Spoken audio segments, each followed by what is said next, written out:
everybody, this is my other deck profile for today. This is Weather Painters. Weather Painters is a very cool controlling deck. They got a lot of support in Dimensions Force, and I can't wait to show you all the power of the Weather Painters. But as all deck profiles, my name's Nick, this is Gandora Gaming, and let's get started with the deck profile. First things first, you go on to the main deck. We play 3 Weather Painter Snow. This is your searcher of the deck. So important, just to make sure you can see it. Yes, it is the gold rarity. Accept it. Doesn't matter what rarity of cards. In Yu-Gi-Oh, the cheaper the better, and that's my opinion on that. Basically, when this Snow is normal summoned, you get to set a Weather Painter card from your deck into the field. So basically, the whole point of Weather Painters is that they're one of the first call mechanics, and their whole idea was that their effects activate in adjacent zones. So let me just do this for example. These will be the 3, right? Their effects can activate through these zones, and the continuous spells and traps give them effects, and that's their whole gimmick. And yeah, let's get on with it. So we have 3 Snow.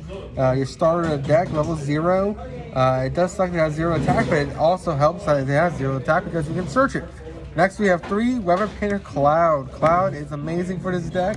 Cloud basically says, hey, I'm a 1500 guy, and if your Weather Painter cards would be sent to the graveyard, you can add 2 of them from the graveyard back onto the field. So, if your person Twin Twisters you, hey, you get to reset them. If you use the field spell, that y'all can talk about in a second, to link with your continuous spells and traps, hey, this one resets them. It's really good. Next, we play 3 Weather Painter Thunder. Weather Painter Thunder says you can send 1 continuous spell or trap you control to graveyard, then place 1 Weather Painter spell or trap directly from the deck, and that's all you need to know. All the Weather Painters have an effect also that because of the spells and traps, they all have an effect to return from the banished zone. This deck lives and breathes in the banished zone. You never want your monsters in grave, so you do not expect Foolish Burial or anything like that. Next we play Weather Painter Sun. We play 2 Suns. This is a very beautiful deck, by the way. Weather Painter Sun basically says, hey, this card's in the graveyard. Sending a continuous spell or trap from your field to the grave.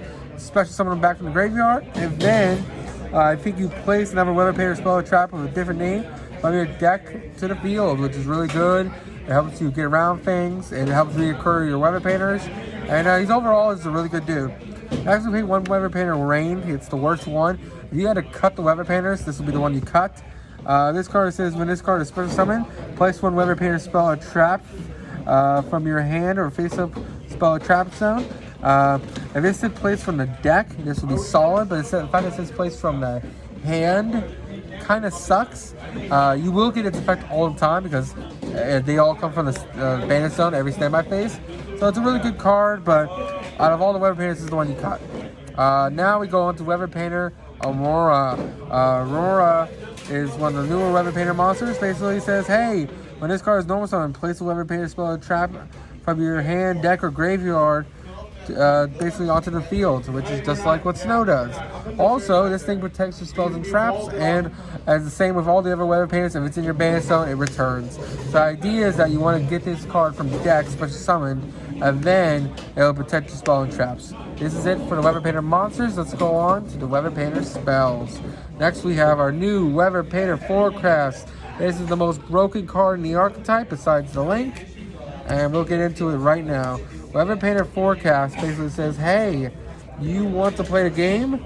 Absolutely. Let's make your deck as most consistent as possible.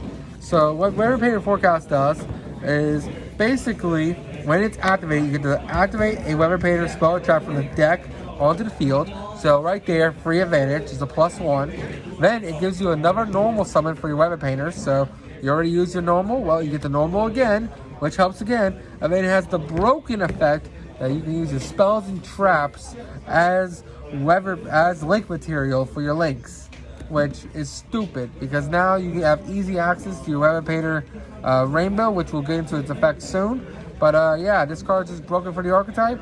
It's a must of 3, and absolutely. We also play the 1 Terraforming to get to this card. You want to get to this card, absolutely. Gold Sark is a really good one-of in this deck. It's a one-of on the ban list, so you can only play one. But basically, you banish the Weather Painter, it'll return during the standby phase. It's basically a Rhoda for the archetype. It's also kind of like, what's that? No, it's not a Rhoda. It's you get them banished, but they don't return. I think it's they're banished by their effects, they return. But it's still a really good card. It gets your Weather Painters in rotation. Next, we play one Weather Painter Rainy Canvas. This is what I was talking about with the canvases. She sets canvases, which are awesome. Basically, what this card says is that, hey, Weather Painter effects in the main monster zone of this card come. Basically, it gives them the effects. This one says, hey, you can banish a Weather Painter monster you control, target one spell or trap your opponent controls, and return it to the hand. It's a compulsive spells and traps. No pesky Mystic Minds. This deck can play with Mystic Mind because these cards are the effects. The monsters are not the effects. These are. So this is a compulsive spells and traps. Now we have 3 Snowy Canvas. Snowy Canvas is an amazing card. Basically, this is a Rhoda for the archetype. And basically, you can banish a Weather Painter that you control that points into the adjacent columns, and you get to add a Weather Painter card directly from your deck, which is really, really good. It's a 3-of mandatory best Weather Painter spell. Next, we have 3 Paris Map. Paris Map is a really great card. You pay half your life points, and you get to add the hand Weather Painter Snowy Snow. The only bad side of this is you pay half your life points, which when Weather Painters can hurt, but when you need your play starters to go off, you just need to get to your card. So this card is a must of 3. This is the only card I would change in the main deck. Pot of Extravagance, which is a 3-of. Personally, this should be Pot of what's it called, Prosperity, because you get to choose what you banish for the extra deck. The extra deck does not matter. I'm going to show you the deck profile. There's only 5 monsters in the extra, so the rest can be just filler. So you really want to have Prosperity because you get to choose. If you accidentally banish your extra deck, it can hurt you in the long term. Not to mention, drawing 2 is nice, but going through your cards with like revealing 5 in your deck, how Prosperity works, it's just way better. But if you're looking for a cheaper alternative, Extravagance is your card. We'll now go on to the trap cards. Alright, the trap cards, we go with 2 Weather Thundery Canvas. This used to be a 3-of for the archetype. The reason why it's a 2-of now is because it's so easy to reset onto the field. And basically, this is the battle phase effect for your Weather Painters. Any monster in the Weather Painters adjacent to this card, you can banish a Weather Painter card you control, and it bounces a monster your opponent controls during the battle phase. It's compulsive for battle phase. Helps your Weather Painters get over monsters that can't be targeted because this is not a target. And it's a really strong card. Finally, for our last Weather Painter canvas is Weather Painter Rainbow Canvas. This card is amazing for the archetype. Basically, what this card does is that you can banish the Weather Painter this card points to, which is the 3 columns, as I already explained. And then from there, when this card is banished, you get to special summon a Weather Painter from deck. This card is how you get into Weather Painter Aurora, because you can banish a Snow or any other Weather Painter, and special summon from deck an Aurora, which will protect your spells and traps. A really, really strong card, and absolute 1-of. You might even bump this to 2 if you really want to. This card is sick. Helps you get your Weather Painters in rotation. It's a really strong card. Next, we have 3 Titanicider. This right here for Titanicider should be Skill Drain. This deck should play Skill Drain. I do not want to put my 3 Skill Drains in this deck. These should be Skill Drain. This deck does not care about its monster effects that much. It does somewhat, because Snowy does on normal its effect to set one. But this deck plays around Skill Drain so well and Mystic Mind. Titanicider is a good alternative. Basically, this card, like I said in the other deck list, basically, if your opponent puts something from the extra deck, negates effect, target that monster negates effects, and attack becomes 0 forever. Also, your opponent puts something from the extra deck, a turn this card was not activated, you get to reset it, so it's always resetting. It's a really good card, but ultimately for this archetype, Skill Drain is just way better. So if you get 3 Skill Drain, put 3 Skill Drain in the deck. Next, we played 3 Tormental Tributes. Because all our weapon painters banish themselves for the effects of the canvases, you can honestly banish all your monsters, and then when you commit to more, Tormental their board, and then all your monsters come back. They dodge the Tormental Tribute. It's a really strong card for this deck. And finally, just because we're about bouncing your opponent's cards, I play 3 Get Out. Now this can also be cut. Get Out basically says, hey, your opponent has 2 monsters that are special from the extra deck, bounce them in hand, and it's double compulse. Personally, I would cut this out for another board wipe or another, what's it called, Floodgate. Like maybe Macrocosmos if everyone went to 3. So this could be Macrocosmos, Fissure, and I don't know, just another starter. But that's the deck list for the main deck. And now let's go on to the extra deck. Alright, so for the extra deck, we have a basic line. We have Weather Painter Rainbow. This is the only one that matters. Weather Painter Rainbow says, hey, depending on every link material that points to this one, you get to banish the Weather Painter this card points to Omni negate your opponent. Yes, this card is broken, and because of the field spell, you can make this turn 1 or 2 and completely lock your opponent out of the game. This card is broken. The fact that it just does that is amazing. I believe it also has an effect that your opponent with special summon a monster, just negate the summon. It's so good. You just banish one of the cards called Trolls. And this card would be destroyed once returned during the standby phase. You can banish this card on the field. Actually, wait, I need to read this part. You can destroy this card, destroy one monster, turn during standby phase. Every time this card is banished. Yeah, so it's basically just an Omni negate. This card's stupid. It's like 4 interruptions. Play this card. This one, less good. It's the new one that came out of Dimension Force. Weather Painter Moonbow. Basically, Moonbow is a quick effect. It gives the effect you can banish. It's destroying. So, basically what it says, hey, you have materials. Let's say you have this.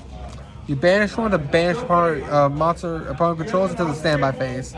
So it makes all your opponent's monsters basically Weather Painter monsters when you return during the standby. So that's good, but at least when this dies, it floats into the Rainbow Painter, so that's pretty good. So it's a 2-of. And that is it for the deck list. It's time to go into the combos. Alright, so let's get into the combo part of this video. For the combo, all you need is a way to get to Weather Painter Snow and a way to get to Weather Painter Forecast. 2-card combo. You can technically do it all with 1 card, Weather Painter Snow, but this deck is more of the rogue category, so I'm going to show the power of the Forecast and the power of the Snow. So first things first, we're going to activate Forecast. We'll activate the effect. We're going to place a Weather Painter card directly from the deck. We're in this case, and we're going to place ourselves a Weather Painter, let's see, Snowy Canvas. We'll just activate a Snowy Canvas directly from the deck. Alright. We will then normal summon our Weather Painter Snow. I'll put this a lot closer so the camera can catch us. On normal summon, this will activate a Weather Painter directly from the deck. A spell or trap. In this case, we'll get ourselves a Weather Painter. If you want the most consistency, you would get ourselves, I think I already got it in your hand. You'll get yourself this one. Let's just say that one, and then we'll just have this as the other card. We'll get ourselves a Snowy Canvas. From here, we're going to use the effect of Snowy Canvas. We're going to tag our guy out, and we're to banish to get ourselves a Weather Painter Cloud. We're going to get ourselves a Weather Painter Cloud onto the field. We will then banish Cloud using the effect of Weather Painter Canvas to add to our hand, depending on what our hand is, our Weather Painter Thundery Canvas. And from there, we have 3 Weather Painters on the field. And all we got to do now is set 2. In this case, we have 2 to set. If we had a normal, this gives us an additional normal summon, which I think we already used with the Snow. And we're good to go. We have 5 back row. During the standby phase, our opponent's turn needs to turn. Alright, special summon themselves. And now we can tag this one out. So we'll banish it, get ourselves an Aurora, and from there we are protected. We have a Quick Effect Search and a Bounce. And not to mention whatever we set. In this case we have a Rainbow, this guy for next turn, a Get Out, and a Tormental Tribute. And that's the basics of this deck profile. I'll show you what this does. Let's say you tag out, so your opponent's doing things. You tag this one out in order to search. So in this case we'll search another Snow, why not? And then we'll tag this one out to the attack. We'll take some damage. We tag out for attack. They special summon from the extra deck. We bounce, get them out the hand. Let's say they try to commit some more. We Tormental Tribute, whatever. Alright, now it's our turn. Standby phase, we draw. Pop. These all return. We'll use the effect of Forecast. We'll link with these three to make ourselves a canvas. We will then trigger the effect of Snow to reset said cards. This is actually engraved, my apologies. And then we have full combo. This is the Omni Negate. We get 2 normals this turn, so normal and normal. And yeah, our opponent ain't gonna do much. This is in Graveyard, and we have full board control. We have 3 Omni Negates, and I think this also tributes itself to negate a summon. And we have a trap, and we have a bounce for monsters, and we have a whole bunch of recursion and protection. This deck gets out of control really quickly, and yeah, that's the deck profile. I hope you guys enjoy. Take care. Don't do anything stupid. See ya.